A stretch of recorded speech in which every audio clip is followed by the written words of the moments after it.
La noche se había pegado a la mansión Valcárcel como un peso húmedo. No había viento, ni el eco lejano de un coche, solo un silencio denso que amplificaba cualquier ruido mínimo, como si la casa entera contuviera la respiración. Elena avanzaba por el pasillo principal con pasos cortos, arrastrando un poco los pies sobre la alfombra. Tenía 62 años y el cuerpo vencido, pero los ojos, hundidos y rodeados de sombras, brillaban con una lucidez distinta, casi feroz. En una mano llevaba unos documentos ordenados con la costumbre de toda una vida.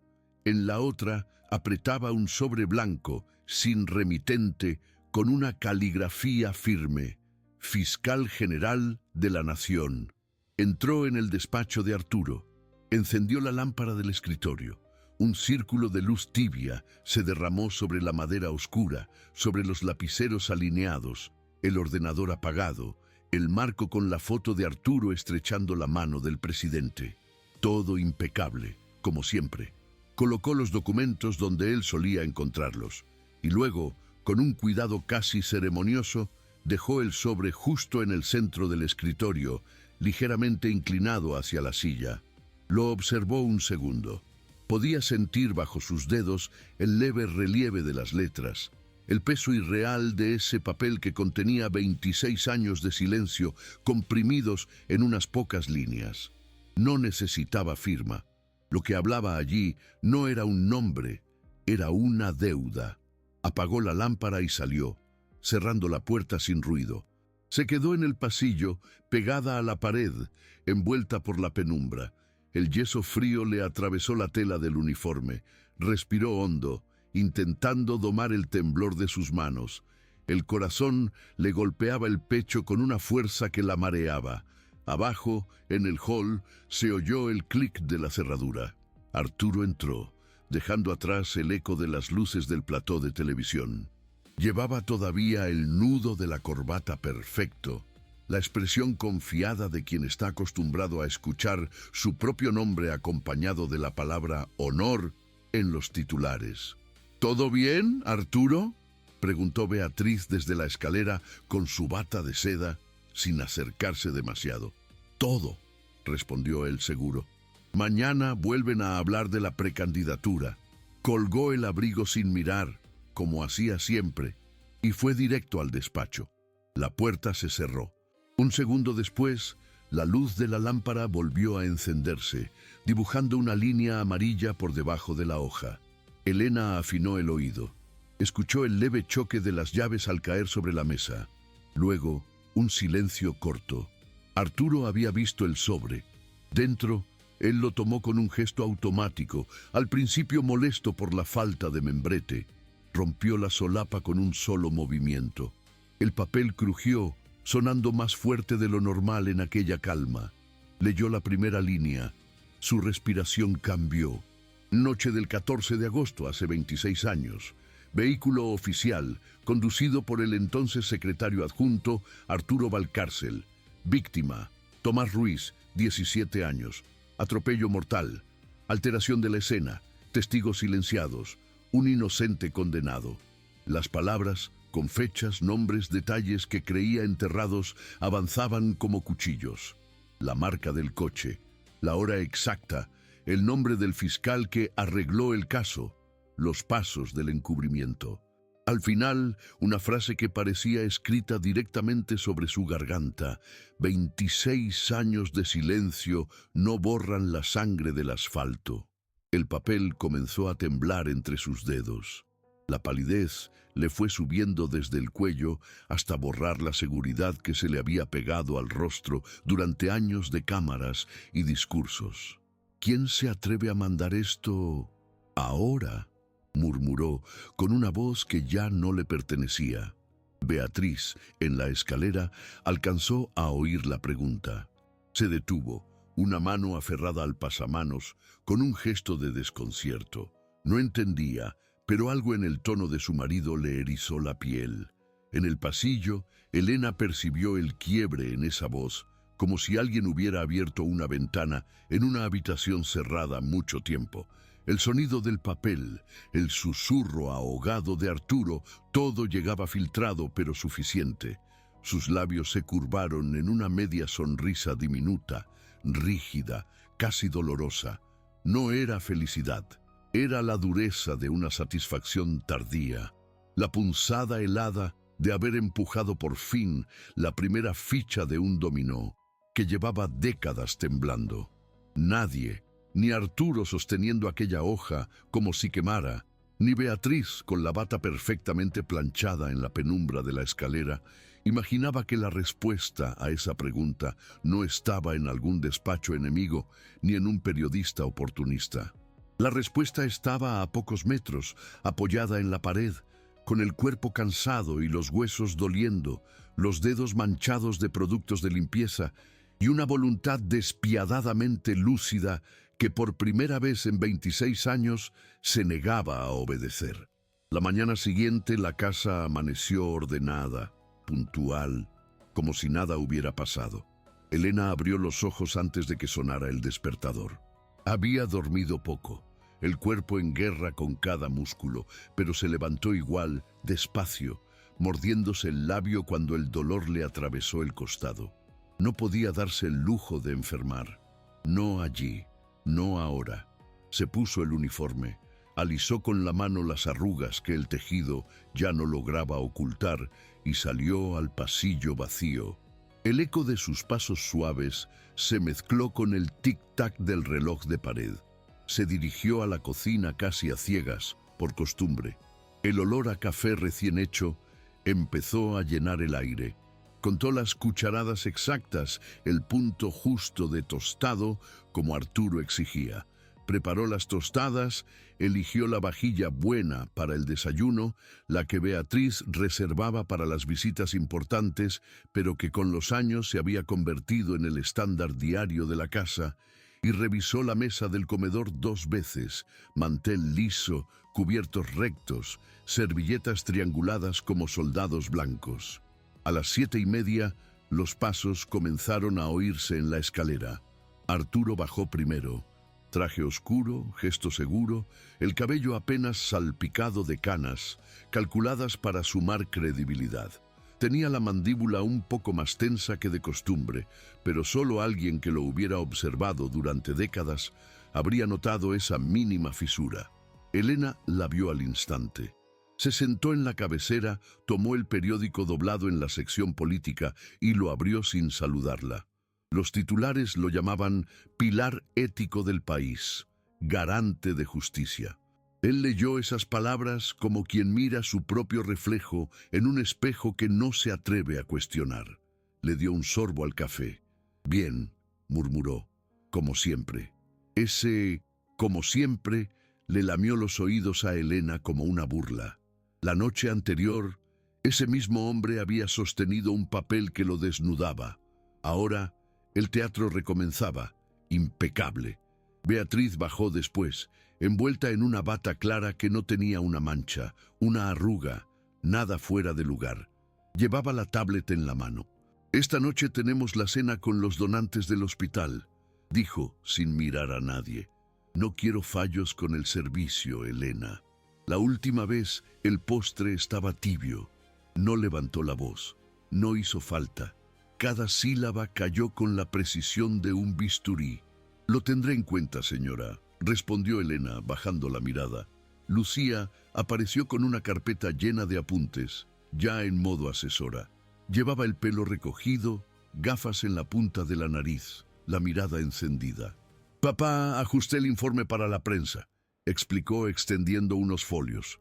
«Destacamos tu lucha contra la corrupción, el aumento de confianza en el ministerio, los casos emblemáticos». Su voz estaba cargada de fe. Para ella, Arturo era su héroe, no solo su padre, el hombre que defendía a los que no tenían voz. Él asintió, orgulloso. «Eres brillante, hija. Este país necesita gente como tú». Andrés bajó el último, con la camisa a medio abotonar y ojeras apenas disimuladas. Se sentó, tomó pan, evitó la mirada de su padre. «¿Otra noche de trabajo?», ironizó Lucía sin apartar los ojos del papel. No todos queremos vivir en un Excel, Lu, contestó él con una sonrisa ladeada. El sonido de la rebanada de pan quebrándose en sus manos llenó un instante el silencio. Arturo dejó el periódico a un lado. En esta casa la responsabilidad no se negocia. Soltó, seco, responsabilidad. La palabra cayó pesada sobre la mesa. Elena, que estaba sirviendo más café, sintió cómo la porcelana resbalaba apenas en su mano. La sujetó con fuerza.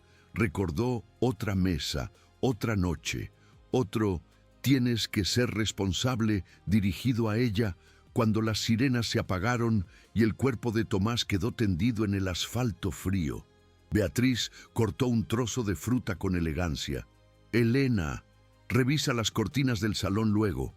Ayer vi que estaban un poco torcidas». Tres palabras que para otro serían insignificantes. Para ella eran la forma educada de decir, tu valor depende de que nada falle. Sí, señora, respondió casi en un hilo de voz. Rodeando la mesa, las fotos de la familia cubrían las paredes. Arturo recibiendo condecoraciones, Beatriz con vestidos de gala, Lucía en conferencias, Andrés en actos oficiales, sonrisas perfectas, luces cálidas, fondos de mármol. En algunas, al fondo, apenas se intuía una figura borrosa con una bandeja en las manos. Elena, sin rostro, sin historia. Nadie en esa mesa preguntó si ella había dormido. Nadie vio el leve temblor en sus dedos cuando dejó el pan tostado frente a Arturo. Nadie supo que, en la madrugada, se había despertado empapada en sudor, con la imagen de Tomás cruzando la calle, con el sonido del impacto pegado al cráneo como un eco eterno. Mientras retiraba los primeros platos vacíos, los escuchó hablar de campañas, de donantes, de encuestas. «Si esto sale bien, en un año podríamos estar hablando de la presidencia», dijo Beatriz con una sonrisa medida. Elena sintió un pinchazo en el pecho. Presidencia. El país entero, mirando a ese hombre como ejemplo. 26 años de silencio no borran la sangre del asfalto. La frase del anónimo se le clavó otra vez entre las costillas, pero ni siquiera pestañeó. Solo se inclinó un poco más al recoger una servilleta caída, disimulando cómo le faltaba el aire. Pasó la cafetera, limpió una mancha imaginaria, corrigió la posición de un cuchillo, mantuvo el rostro neutro, el cuerpo dócil. Por fuera, seguía siendo la misma Elena de siempre. Por dentro, una voz muy antigua que llevaba años susurrando en un rincón, había empezado a hablar más alto. No era aún un grito, era un murmullo áspero que decía una y otra vez, «ya no». Mientras Arturo se limpiaba la comisura de los labios con la servilleta, sin sospechar nada, Elena pensó en el sobre de la noche anterior, en la letra firme, en los detalles que solo ella y unos pocos más conocían. Pensó en lo que aún no estaba escrito, en lo que aún no había enviado, y supo con una certeza que le apretó el estómago que esa mesa perfecta estaba sentada sobre una grieta, una que ella misma había empezado a abrir, y que, tarde o temprano, iba a tragarse a alguien. Al mediodía la casa parecía suspendida en una calma impecable. El murmullo lejano del tráfico apenas traspasaba las paredes gruesas. En la cocina solo se oía el chorro del grifo y el roce del estropajo contra la loza. Elena lavaba platos con las manos hundidas en agua demasiado caliente. Los dedos, arrugados, empezaban a arder, pero ella no se apartaba. El vapor le empañó los lentes baratos, se los quitó, los limpió en el delantal y volvió a ponérselos con un gesto cansado. Alargó la mano y encendió su pequeña radio, esa que llevaba años acompañándola. Buscaba ruido de fondo, algo que llenara el silencio espeso de la casa, un zumbido, un chasquido, y la voz clara de una locutora. El ministro de Justicia, Arturo Valcárcel, se consolida como la figura política con mejor imagen del país. Elena se quedó inmóvil. El agua seguía corriendo, golpeando el fregadero de su trayectoria, marcada por una defensa férrea de los derechos humanos y una lucha constante contra la impunidad. Lo coloca como candidato natural a la presidencia. La palabra impunidad le taladró el oído. Sin pensarlo, giró la perilla y apagó la radio. El silencio volvió, abrupto, más violento que el anuncio. El plato que sujetaba resbaló y chocó con el acero. El ruido metálico rebotó en la cocina vacía. Elena apretó la mandíbula. Notó el corazón desbocado, el sudor frío en la nuca. Se secó las manos y fue a la despensa. Entre sacos de harina y cajas de leche, estiró el brazo hacia el estante alto, ese al que nadie más llegaba ni se molestaba en revisar.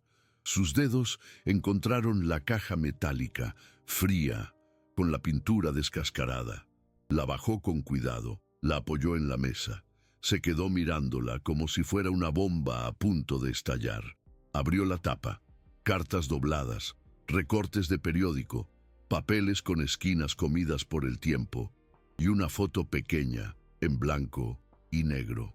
Un chico delgado, sonrisa grande, ojos oscuros, que parecían mirar directo a quien los observaba. Tomás. Elena apoyó la yema de los dedos en el borde de la foto. No se atrevió a tocar el rostro. El olor a papel viejo le golpeó la memoria.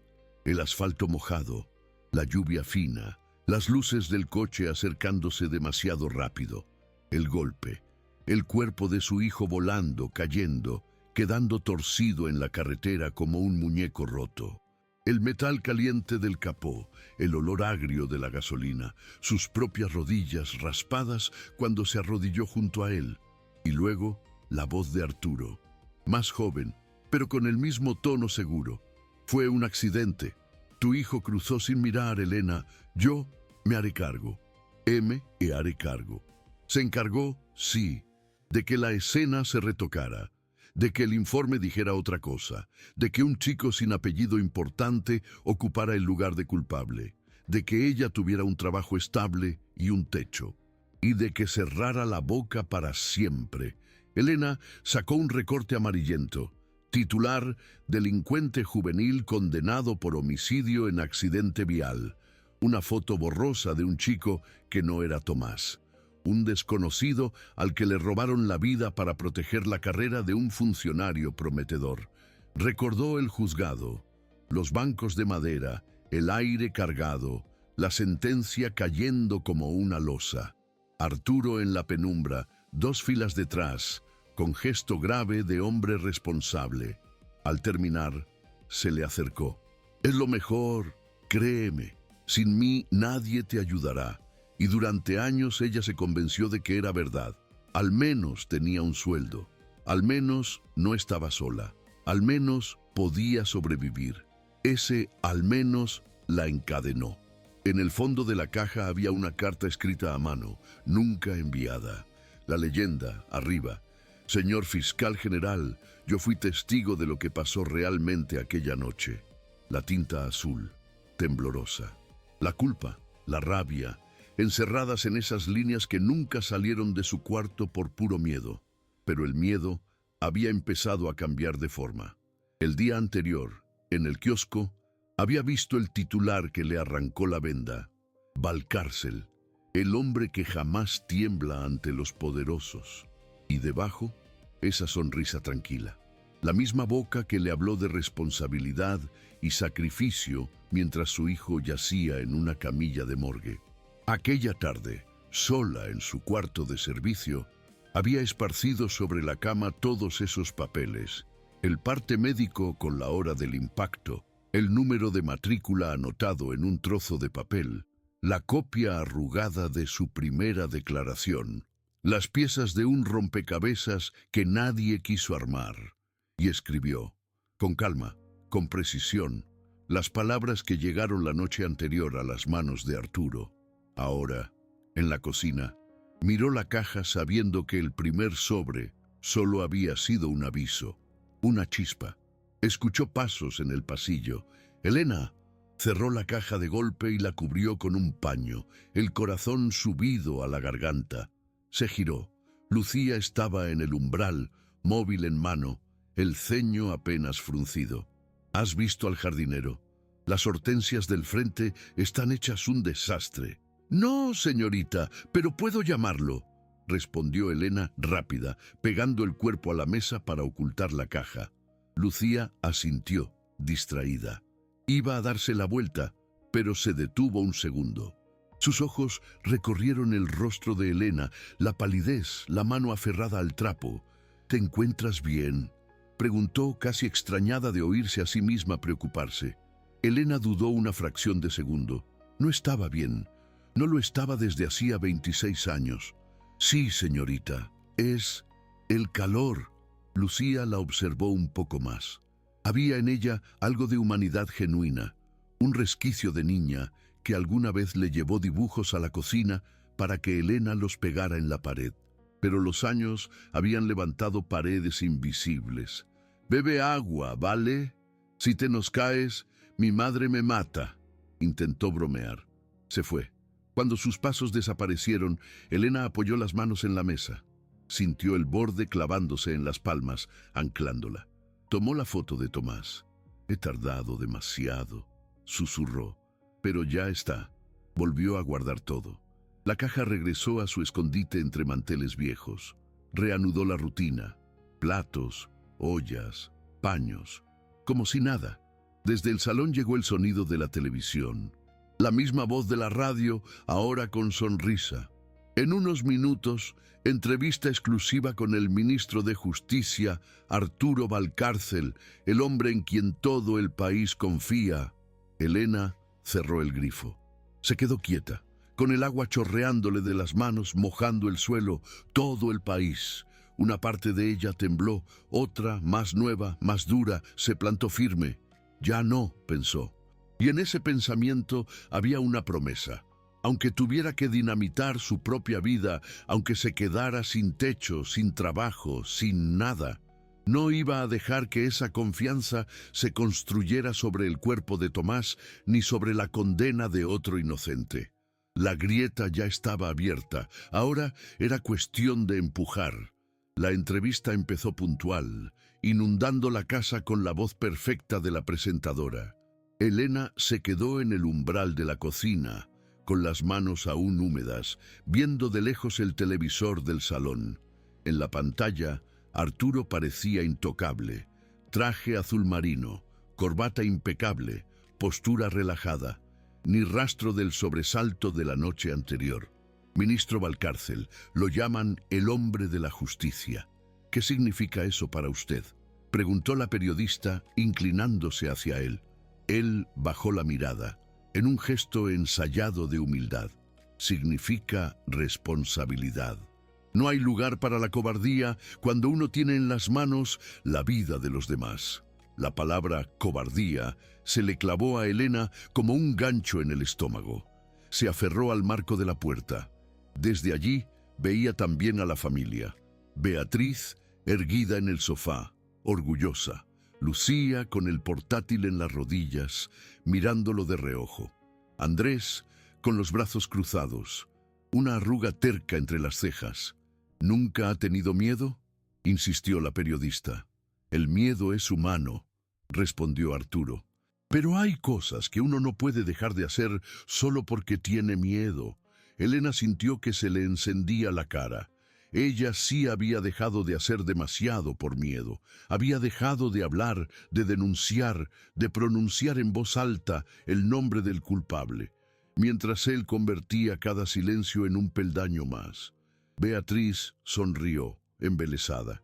«Escúchalo», murmuró casi para sí. Nació para esto. La entrevista avanzó entre halagos y cifras, lucha contra la corrupción, compromiso con los derechos humanos, mano dura con los criminales. Cada frase caía en la cocina como un martillazo. Muchos lo ven como el candidato ideal a la presidencia. ¿Está preparado para dar ese paso?, preguntó la conductora. Arturo sostuvo la mirada de la cámara. Si el país lo necesita, estaré listo. Siempre he dado la cara. Elena cerró los ojos un segundo. Recordó otra cara, la de Tomás, blanca bajo una sábana de hospital. Recordó otra frase. Fue un accidente. Tu hijo cruzó sin mirar. También dicha con esa misma voz firme. Se apartó del umbral. El ruido de la televisión quedó a sus espaldas, amortiguado. Fue hasta la mesa donde dejaba su bolso. Sacó un cuaderno barato y un bolígrafo casi sin tinta. Se sentó. Su mano dudó sobre la hoja en blanco. La voz de Arturo llegó desde el salón, clara. No podemos permitir que ningún crimen quede sin castigo. Elena apoyó por fin la punta del bolígrafo y escribió. Tomás Ruiz tenía 17 años. Las letras salieron torcidas al principio, como si también tuvieran miedo de existir. Luego, más firmes. Empezó a contar. La lluvia aquella noche, el coche negro, la matrícula, los gritos, la presión para que firmara una declaración que no entendía. No era ya una denuncia, era la historia completa, su verdad sin adornos. En el salón estalló un aplauso del público del programa. Beatriz, emocionada, comentó: «Nadie habla de justicia como tú, Arturo». Elena alzó la vista hacia la pared, como si pudiera atravesarla y mirarlo directo a los ojos. Una calma tensa se le instaló en el pecho. Todavía no han escuchado la otra parte, pensó. Siguió escribiendo. Cada frase era un pequeño acto de traición y de reparación al ministro, a la familia, a ella misma, a Tomás.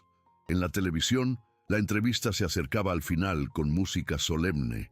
En la cocina, el bolígrafo raspaba el papel barato, dejando un rastro de tinta azul oscuro. Dos escenarios en la misma casa. El pedestal, allá, la dinamita, aquí. Esa noche la casa se fue apagando poco a poco, como si alguien bajara un dimmer invisible. La televisión enmudeció, las risas se disolvieron en bostezos, el salón quedó con ese olor a cojín usado y perfume caro. Las luces del pasillo principal se redujeron a un resplandor tenue. Arriba, una puerta se cerró con suavidad. Beatriz retirándose segura, con su mundo en orden. En la cocina, en cambio, solo quedaba encendida la bombilla pelada sobre la mesa. El zumbido del refrigerador llenaba el silencio. El detergente aún olía fuerte, mezclado con restos de comida y café viejo. Elena seguía sentada frente al cuaderno abierto. Las últimas frases se le torcían hacia el margen, el pulso cansado. Y cuando salí del hospital, ya no era madre, era solo empleada. Leyó esa línea y sintió una puntada en el pecho. Cerró el cuaderno despacio, como si guardara algo vivo que pudiera escaparse. Lo metió en el bolso junto a la cartera flaca y las llaves. Se levantó. Las rodillas le crujieron. Iba hacia su cuarto cuando un sonido la detuvo. Un roce, un golpe mínimo. Desde el pasillo principal, no desde las habitaciones de servicio. Se quedó inmóvil. El corazón se le subió a la garganta. Avanzó por el pasillo de servicio descalza. El piso frío se le pegaba a los pies, cada paso medido. Se detuvo justo antes de la esquina. Desde allí alcanzaba a ver el final del corredor elegante y una rendija de luz bajo la puerta del despacho de Arturo. La puerta se abrió de pronto con un chirrido leve. Elena se pegó a la pared, escondida tras el quicio. Sintió el yeso helado en la espalda. Arturo apareció en el pasillo, sin chaqueta, la camisa arremangada, el nudo de la corbata aflojado.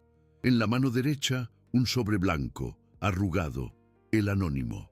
Su rostro ya no era el del ministro impecable de la televisión. Tenía la mandíbula apretada, los ojos oscuros, hundidos. Miraba el sobre como si fuera un animal al que no se decide a matar. «¿Quién eres?», murmuró apenas audible. No era una pregunta inocente, era una promesa. Elena contuvo la respiración. Si él giraba medio cuerpo, la encontraría ahí, clavada a la pared como una cucaracha. Pensó: estoy aquí, y al mismo tiempo, que no me veas, que no me veas. Arturo aspiró hondo, guardó el sobre en el bolsillo de la camisa junto al pecho y volvió a entrar en el despacho. Esta vez, la puerta se cerró de golpe. El tac seco hizo eco en el pasillo. Elena esperó. Contó lentamente, 10, 20, 40. Cuando al fin se movió, las piernas le temblaban. Regresó a la cocina con la mano apoyada en la pared, como si el yeso pudiera sostenerla. Abrió el grifo y se sirvió agua. Estaba tibia, con un sabor metálico, pero bebió rápido. Tenía la boca áspera, la lengua pegada al paladar. Podía parar. Podía decirse que ya había hecho bastante. El anónimo, el cuaderno. Podía guardar ese cuaderno en la caja de Tomás y seguir lavando platos hasta que las manos no le respondieran, viendo crecer a los hijos del hombre que había destruido al suyo. Podía.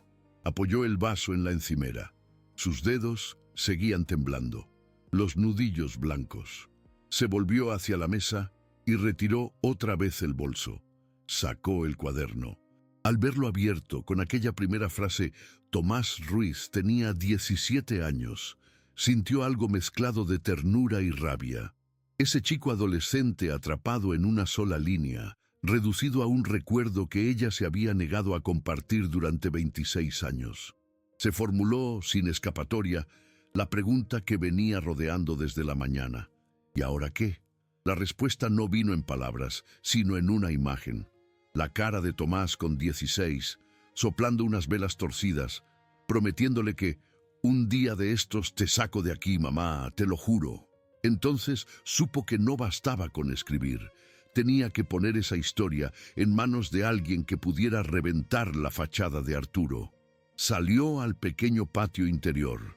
El aire de la noche le golpeó la cara, húmedo, denso, con olor a tierra mojada y lejía.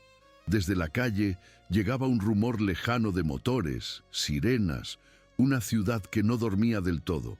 Metió la mano en el bolsillo del delantal y sacó su viejo móvil, ese ladrillo de plástico que escondía como si fuera algo vergonzoso.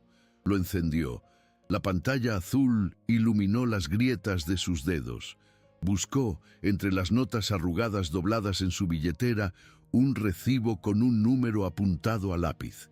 El del diario local que le había dedicado 2 páginas enteras al ministro de Hierro y Corazón Humano. Marcó. Sonó una grabación, horario, opciones, buzón de voz para información relevante.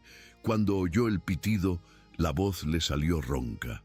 «Es sobre el ministro de Justicia», susurró. «Lo que cuentan de él no es toda la verdad». Tragó saliva. Miró la ventana oscura de su cuarto, como si alguien pudiera estar escuchando desde adentro. «No quiero dinero», añadió, más firme. «Tengo pruebas de un accidente y de un encubrimiento de hace 26 años. Den un aviso en el periódico para ER. Si alguien de verdad quiere saber, yo voy a contestar». Colgó enseguida como si el teléfono quemara. Se quedó un segundo ahí, inmóvil en el patio, con el móvil pesado entre las manos. Podía borrar el mensaje, llamar de nuevo, fingir que se había equivocado de número. Todavía podía echarse atrás. No lo hizo. Apagó el aparato, lo guardó bien al fondo del bolsillo del delantal y regresó a la casa. El silencio era más grueso que antes. En la planta alta, todo oscuro. En el pasillo principal, solo una línea de luz amarilla se escapaba por debajo de la puerta del despacho de Arturo. Elena se detuvo, protegida aún por la sombra del pasillo de servicio, y miró hacia esa rendija de luz. Imaginó a Arturo ahí dentro, con la corbata tirada sobre la mesa, el sobre abierto, las manos sobre la frente. Imaginó esa seguridad blindada, por primera vez, resquebrajándose. La posibilidad de que él también, ahora, mirara por encima del hombro al cruzar un pasillo. No sabía quién iba a moverse primero, el ministro, llamando a sus contactos para localizar a quien lo desafiaba en la oscuridad, o ese periodista anónimo, si es que existía, respondiendo al mensaje de una empleada doméstica que decía tener pruebas. Lo único seguro era otra cosa. Ya no estaba en el mismo lugar. No era solo la señora que limpia. Era, aunque le diera miedo pensarlo, la única persona en esa casa con un poder nuevo, el de contar la verdad. Se acostó en su cama estrecha sin quitarse del todo el uniforme.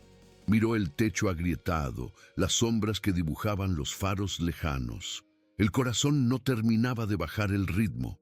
No pegó ojo en toda la noche, pero, por primera vez en 26 años, el insomnio no era solo un castigo, también era el comienzo de algo. El amanecer la encontró despierta con los ojos ardiendo y la cabeza embotada.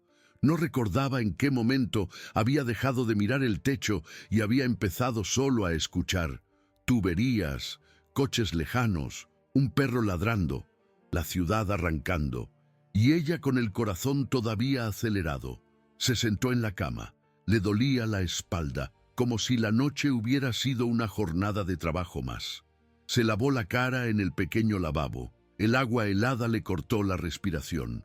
En el espejo las ojeras parecían manchas de tinta. Apartó la mirada. Se vistió con el uniforme limpio. Ató el delantal con manos algo torpes y antes de salir palpó el bolso, el cuaderno, el móvil apagado. Todo seguía allí, como una bomba que solo ella sabía que existía. Bajó a la cocina. Eran las 6:00, el territorio de siempre, la cafetera resoplando, el reloj marcando segundos largos, la luz mortecina. Esa hora solitaria que antes le traía calma, ahora la ponía en guardia. Mientras colocaba tazas y platos sobre la encimera, vio algo que no debería estar ahí, un papel doblado, con su nombre escrito en el frente. Elena. Sintió un golpe seco en el estómago. Miró hacia la puerta instintivamente. Nadie. Abrió el papel. Solo una frase escueta. Sube al despacho cuando termines en la cocina. A solas. A. La A era un garabato reconocible. Arturo. El corazón empezó a martillearle las sienes. Notó cómo se le humedecían las palmas de las manos. «¿Sabe?», murmuró casi sin voz. No sabía qué sabía él exactamente, pero aquel papel era una respuesta. El sobre anónimo ya no era un fantasma lejano. Se había transformado en una cita, en una puerta cerrada. Terminó de preparar el desayuno en piloto automático. Vertió café, untó mantequilla, cortó fruta. Cada gesto, un pequeño esfuerzo por no dejar que le temblaran los dedos. Cuando escuchó pasos en el piso de arriba, la ducha, armarios abriéndose, llevó la bandeja al comedor con la sonrisa de siempre pegada a la cara y regresó a la cocina. Guardó el papel en el bolsillo del delantal como si se estuviera metiendo un trozo de hielo en el pecho. Subir al despacho no era nada nuevo. Lo había hecho miles de veces, siempre con una bandeja entre las manos, una excusa de servicio. Ahora iba vacía. Tomó la escalera de servicio. Cada peldaño le crujía bajo los pies, amplificando un silencio que se le volvía hostil. En el rellano del despacho respiró hondo. El olor a cuero y a colonia masculina ya se filtraba por debajo de la puerta. Golpeó 2 veces, muy flojo. «Pase», se oyó al instante. Entró. Arturo estaba de pie detrás del escritorio, de espaldas a la ventana. La luz de la mañana lo recortaba como una sombra firme. Llevaba chaleco, corbata impecable. Sobre la mesa, abierto, el sobre blanco del anónimo. A su lado, un par de periódicos subrayados. «Cierre la puerta, por favor», ordenó sin mirarla. El clic del pestillo le sonó a candado. Cuando él se giró, Elena vio algo distinto. No era el hombre de sonrisa fácil de la televisión. Tenía la mandíbula tensa y los ojos muy despiertos, fríos. «¿Desde cuándo está en esta casa, Elena?», preguntó sin saludo. Ella tragó saliva. «26 años, señor». Arturo asintió, como corroborando un dato que ya sabía. 26 años. Ha visto crecer a mis hijos. Ha visto todo lo que hemos levantado aquí y nunca me ha dado motivos para dudar de usted». Tomó el sobre con 2 dedos. «Por eso, cuando recibo esto, pienso en 2 opciones. O alguien muy cercano me traiciona, o alguien intenta hacerme creer eso. Y a mí». Sus ojos se clavaron en los de ella. «No me gusta que jueguen con mi confianza». Elena sintió que se le encogía el estómago. Notó el sudor frío corriéndole por la espalda debajo del uniforme. «He confiado en usted más que en muchos», prosiguió él con un tono casi afectuoso. «Por eso la llamé, para que hablemos. Si alguien se le ha acercado, si la están usando, quiero saberlo». Ahí estaba la trampa. No la señalaba directamente, pero la encerraba en el círculo de sospecha. «Nadie se me ha acercado, señor», respondió despacio. «Yo casi no salgo. Ya lo sabe». Arturo ladeó la cabeza evaluándola. ¿Llamadas raras? ¿Mensajes? ¿Alguien preguntando por mí, por asuntos del pasado? Cada palabra pesaba. Elena pensó en el buzón de voz del periódico, en su voz temblorosa diciendo: «Tengo pruebas de un accidente». El recuerdo le pinchó la garganta. Mantuvo la mirada baja. «No, señor». Silencio.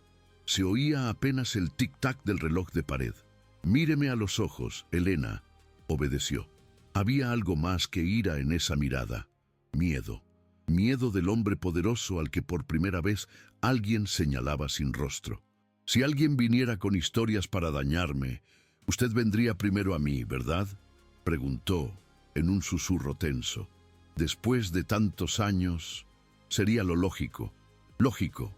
Todo lo que hemos levantado». Palabras que se le clavaban como agujas. Todo aquello levantado sobre el cuerpo de Tomás y la firma que le arrancaron en aquella comisaría. Elena sintió una pequeña fisura interna, como si una pieza que había sostenido su silencio se rompiera para siempre. Alzó ligeramente la barbilla. «Si alguien viniera con historias, sabría qué es lo correcto», dijo. Arturo afinó la mirada. «¿Y qué es lo correcto?». Ella sostuvo el pulso unos segundos que se le hicieron eternos. «Hacer justicia, señor». La frase flotó en el aire como un cuchillo. Él parpadeó apenas. No respondió. Solo se apartó del escritorio. «Puede irse», concluyó, volviendo al tono distante. «Y recuerde, en esta casa no hay secretos. Los secretos acaban costándonos caro a todos». Ese «a todos» le arañó la nuca como un aviso. Elena salió con las piernas de goma. Cerró la puerta tras de sí y sintió por fin que el aire le entraba a los pulmones. Bajó a la cocina. Desde el comedor llegaba la voz de Beatriz comentando un titular cualquiera. «Otra mañana normal», por fuera. Apoyó las manos en la encimera. Notó el hormigueo en los dedos. Arturo sospechaba algo. No sabía de quién ni cuánto, pero olía la amenaza. Y, aún así, ella acababa de plantarse apenas 1 centímetro, apenas una frase, del lado opuesto. El miedo estaba ahí nítido. Podía perder el trabajo, el techo, todo. Podían aplastarla. Pero debajo del miedo, una certeza nueva latía con fuerza. Ya no se iba a callar. El móvil escondido en su bolso parecía arder. Ahora solo quedaba esperar a ver qué golpeaba primero a la puerta, la represalia de Arturo o la llamada de alguien que por fin quisiera escuchar la historia de Tomás. No tuvo que esperar mucho. 3 días después, un domingo cualquiera, la respuesta apareció donde menos dolía y más peligroso era, en el periódico de la casa. Elena entró al comedor con la jarra de zumo. Beatriz, en bata de seda, subrayaba muebles en el suplemento. La tele escupía encuestas sobre Arturo, su nombre repetido como si fuera parte del mobiliario. Lucía no estaba. Arturo, arriba, aún en la cama. Ella dejó el vaso junto al plato, y al hacerlo, su mirada tropezó con un recuadro pequeño, gris, perdido entre anuncios de clases de inglés y reformas baratas. Se busca contacto con ER sobre información relevante de un accidente ocurrido hace 26 años. No policía, solo verdad. Responda con un número de teléfono al apartado 1432. ER. Sintió un latigazo en el pecho. El pulso le golpeó en las sienes. «¿Le sirvo más café, señora?», logró decir. «Sí, gracias, Elena». «Y trae más tostadas», contestó Beatriz sin notar nada. «Mira qué foto me han sacado. Salgo ideal». Elena asintió, obediente, y salió del comedor con el anuncio ardiéndole en la memoria. En la cocina, apoyó la jarra en la encimera, cerró los ojos un segundo. Alguien la había escuchado. Alguien, en algún sitio, la estaba buscando. El miedo llegó primero. ¿Y si era una trampa? ¿Y si Arturo había movido sus hilos? ¿Y si ese, solo verdad, era un anzuelo? Volvió a escuchar en la cabeza la voz de él. Los secretos acaban costándonos caro a todos, pero debajo del miedo algo se ensanchaba. Una especie de alivio feroz. No estaba gritando al vacío. Abrió el cajón de las bolsas y sacó un trozo de sobre de propaganda. Lo recortó con las tijeras viejas. Buscó un bolígrafo. Sobre la encimera, apoyando por debajo un cartón para no dejar marca, escribió un número de teléfono. No el suyo, el de una cabina a la vuelta de la esquina, la que usaban los repartidores. Debajo, solo 2 letras, ER. Si querían hablar con ella, tendrían que empezar también jugando al escondite. Guardó el papel en el bolsillo del delantal. Cuando Beatriz dejó el periódico en una silla del recibidor y subió las escaleras, Elena cruzó el pasillo casi sin respirar. Arrancó el recuadro del anuncio con un gesto limpio. Lo dobló hasta hacerlo un cuadradito duro y lo escondió en el sujetador, pegado a la piel. «Voy a bajar la basura», anunció desde la cocina por si alguien la oía. El patio interior la recibió con ecos de radios ajenas y vajillas.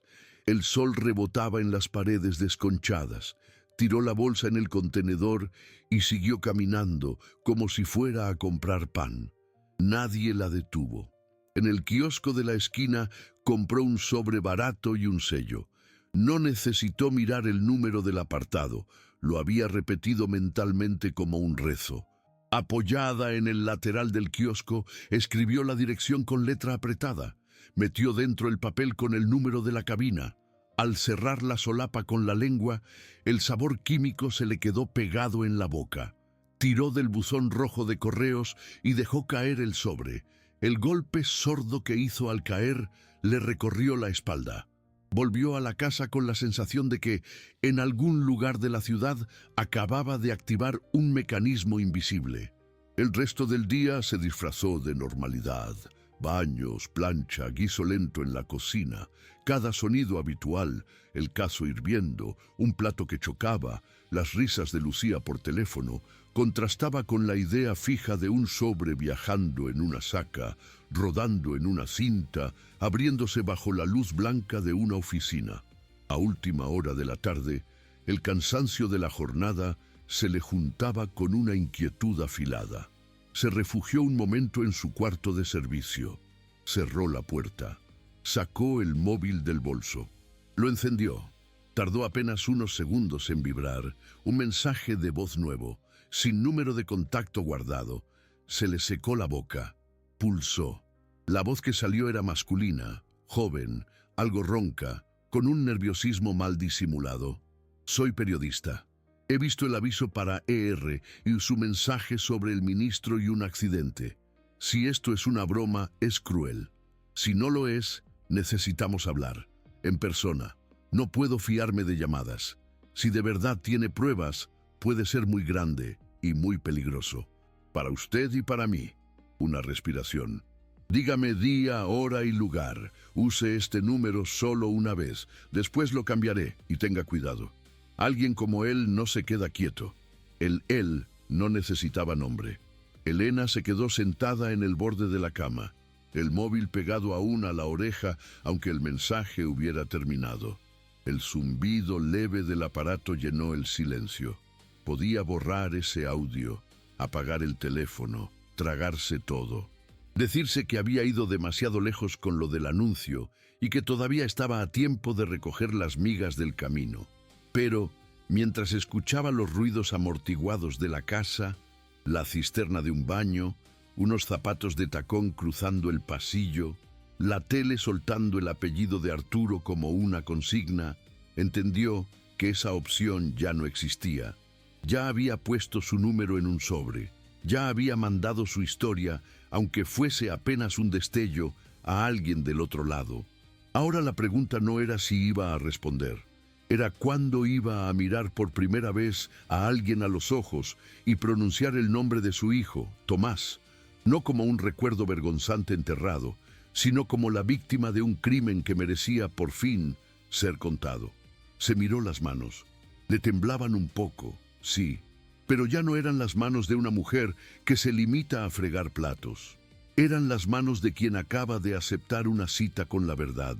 Y sabía que desde ese momento, cada paso que diera la iba a acercar tanto a la justicia como al abismo. No llamó ese día. Pasó la noche entera dando vueltas, viendo en la oscuridad cómo la cara de Tomás se mezclaba con la de Arturo en los noticieros.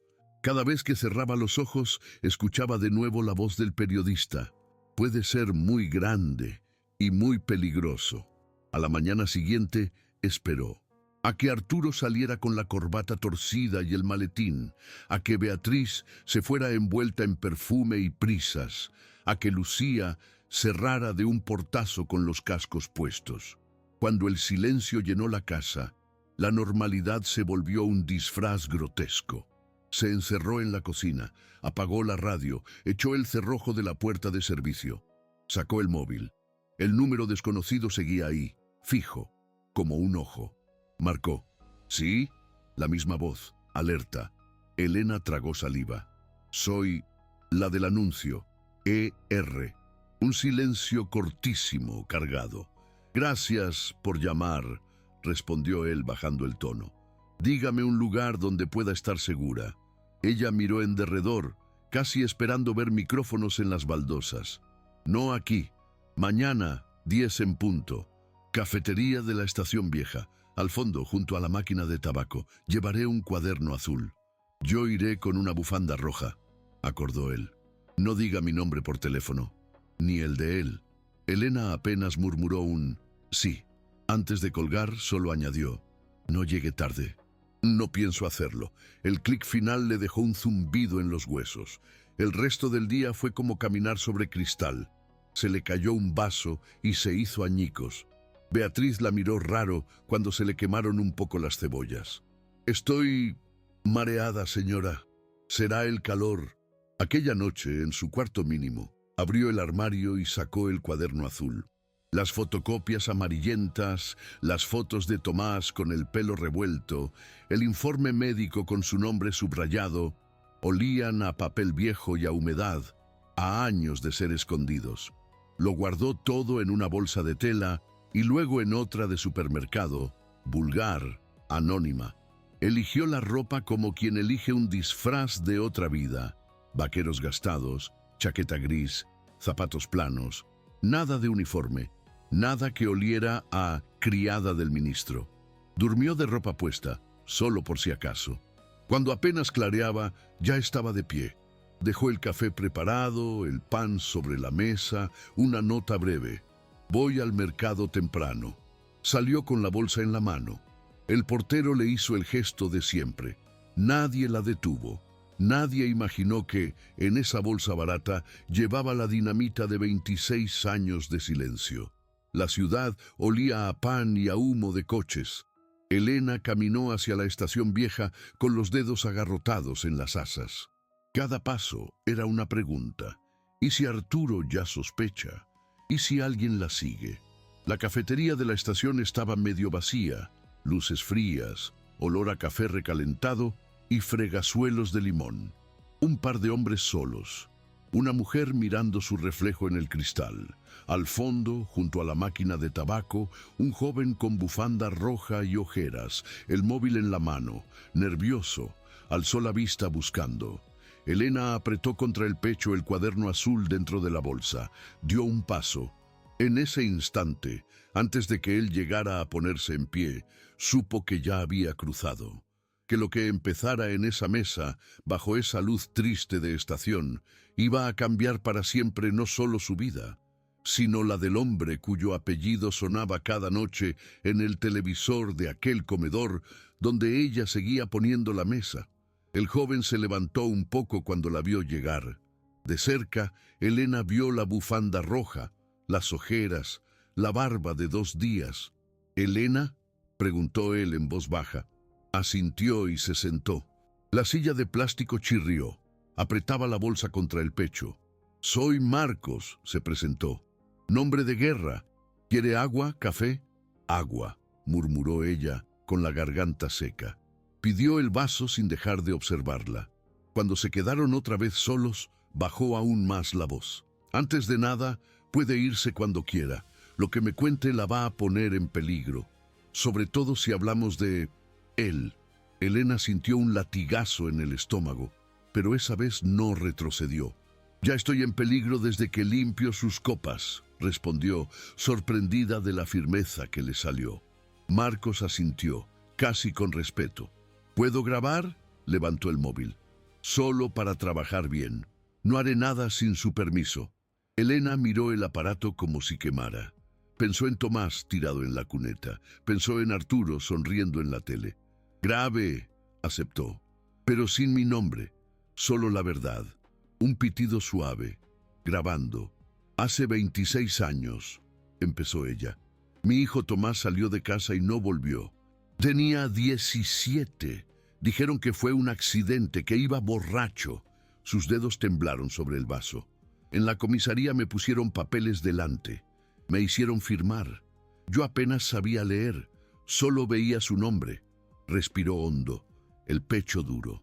Muchos años después entré a trabajar en la casa de un diputado, ahora ministro, Arturo. Un día, limpiando un cajón, encontré mi firma, en un documento donde yo decía que la culpa era de mi hijo.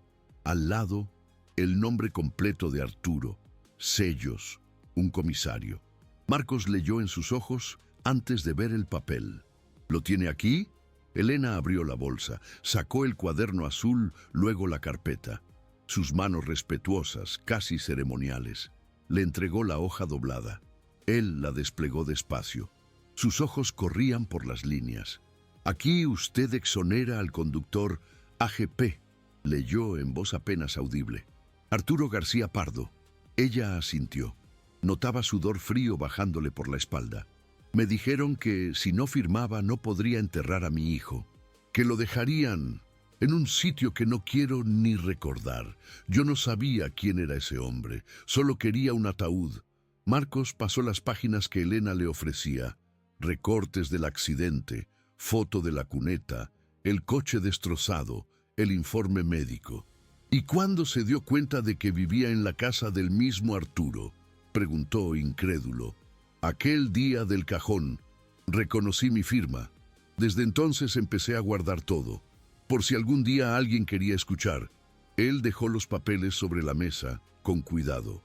Esto es grande, Elena, muy grande. Puedo investigar, hablar con abogados, con otros periodistas, pero cuando esto salga, él sabrá que viene de dentro. Usted es el hilo que une las dos cosas. Va a ir a por usted. Elena extendió las manos, mostrando las palmas vacías, la piel agrietada. Ya vino a por mí cuando me quitó a mi hijo, dijo. Lo único que quiero ahora es que se sepa. Marcos la miró largo rato, casi con culpa. Necesito unas semanas, comprobar todo, blindarlo para que no puedan enterrarlo otra vez. Y necesito algo más, su testimonio completo, quizá más adelante que se deje grabar en cámara. ¡Cámara! La palabra le heló la sangre. Se imaginó a sí misma en una pantalla diciendo, mi hijo, frente a millones. No sé si podré, admitió, pero lo pensaré. Marcos detuvo la grabación. El pitido sonó como un disparo seco. En otra parte de la ciudad, casi al mismo tiempo, un asesor de Arturo leía un mensaje encriptado. Hay un chaval preguntando por un atropello antiguo, Distrito Sur, año 9X. Empieza a oler. Mientras Elena guardaba de nuevo sus papeles en la bolsa y se levantaba para volver a la casa del ministro, sin imaginar que ya habían olido su rastro. Algo empezaba a moverse en esa otra orilla. Teléfonos, susurros, una orden que pronto bajaría por la cadena de mando buscando, en la oscuridad, a la mujer que se había atrevido a pronunciar en la misma frase el nombre de Arturo y la palabra crimen. Cuando Elena volvió a la casa esa tarde, Todo olía igual: salsa de tomate, perfume caro, cera en el suelo. Pero algo se había desplazado por dentro, como si las paredes supieran lo que llevaba en la bolsa horas antes. Guardó el cuaderno azul en su escondite habitual, detrás de las toallas. Se lavó las manos. El agua le corría tibia, pero la piel se le erizó. En el salón, la televisión mostraba la cara de Arturo en un programa en directo. Beatriz, con una copa de vino, miraba embelesada. «Sube un poco, anda», pidió. Elena obedeció. El presentador sonreía. «Ministro, se habla de intentos de manchar su trayectoria con asuntos del pasado, accidentes, rumores».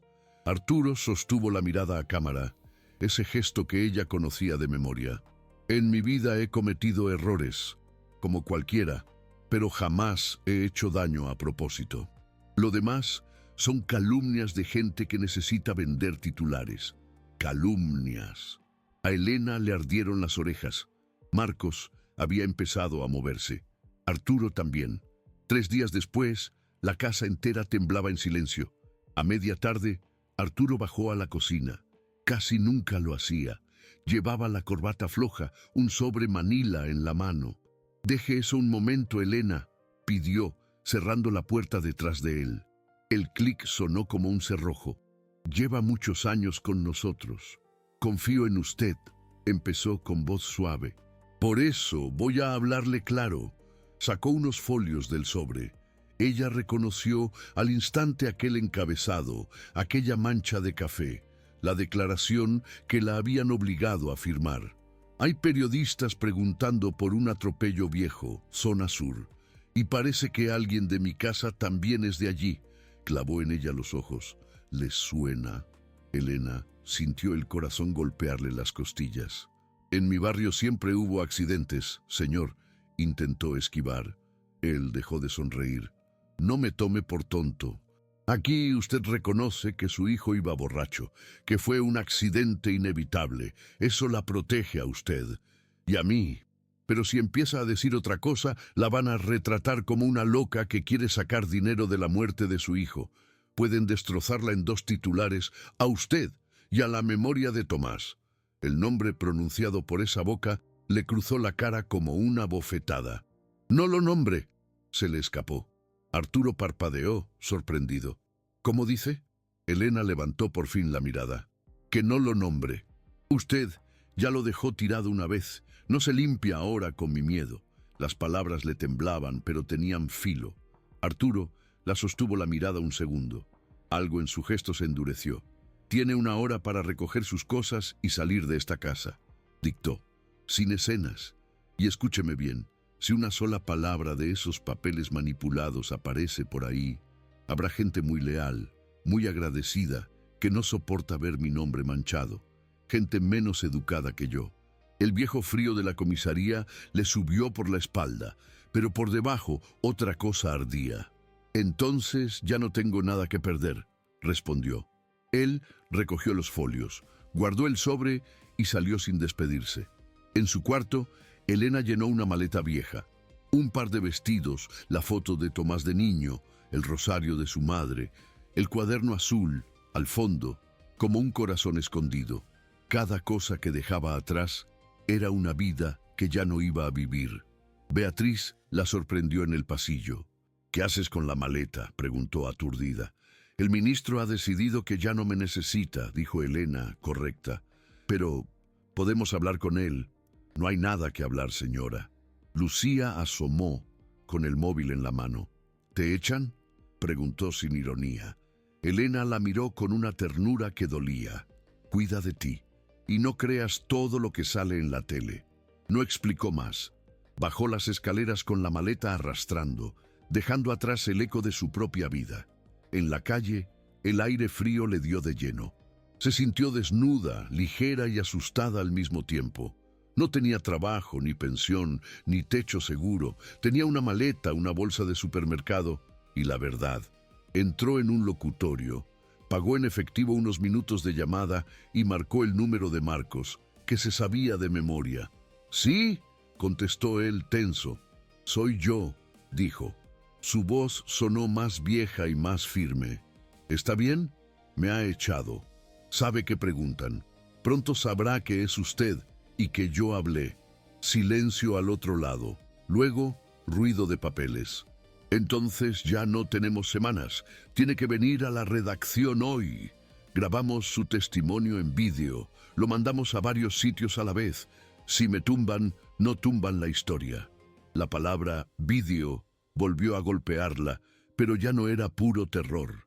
Había vértigo, sí, y también una especie de altura nueva. Miró a través del cristal del locutorio. Coches, gente con bolsas, un niño lamiendo un helado. «Mándeme la dirección», dijo. «Voy». Mientras caminaba hacia el metro, la maleta tropezando con los adoquines, repitió en su cabeza un nombre: Tomás. No el chico atropellado, no el del accidente. Tomás, el que quería estudiar, el que se reía fuerte, el que odiaba las aceitunas, el que merecía al menos que su historia se contara entera. En otro punto de la ciudad, un asesor hablaba por teléfono en un despacho sin ventanas. Se nos adelantan. El periodista ya la tiene. Y la mujer también. Una voz grave respondió, cansada y peligrosa. Hagan lo que tengan que hacer. Pero, por primera vez en 26 años, el miedo de Elena no iba solo. Caminaba al lado de algo nuevo. La decisión. Muy pronto estaría frente a una cámara, diría su nombre y el de su hijo, y señalaría sin temblar tanto al hombre que llevaba años viéndola sin verla.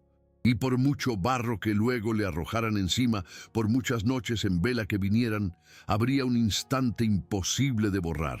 Ese en el que su voz, rota pero entera, diría al mundo: «Soy Elena, y vengo a contar lo que nos hicieron». Ahí, justo ahí, el silencio empezaría por fin a resquebrajarse, y por esas grietas, aunque escociera, empezaría a entrar la luz.